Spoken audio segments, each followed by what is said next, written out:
My name's Hayley Webster. I'm the manager of the Museum's Victoria Library here at Melbourne Museum, and today I'm going to show you a very special item from our collection. What we have here is a program that relates to a Christmas fundraiser that was held in 1884 to raise money for this church here, which is the Holy Trinity Church in Balaclava. We collect material about Melbourne's history. The architecture, for instance, the church, but also about the events and the social life of Melbourne. So that's the significance for us.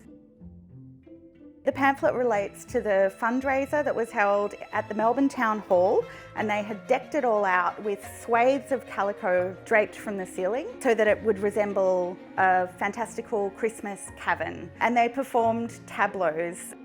In the 19th century, that was a popular form of entertainment where they would take scenes from history or from literature and they would stage a stationary scene in costume. So when people were going to the fair, they would also go and see these different tableaux.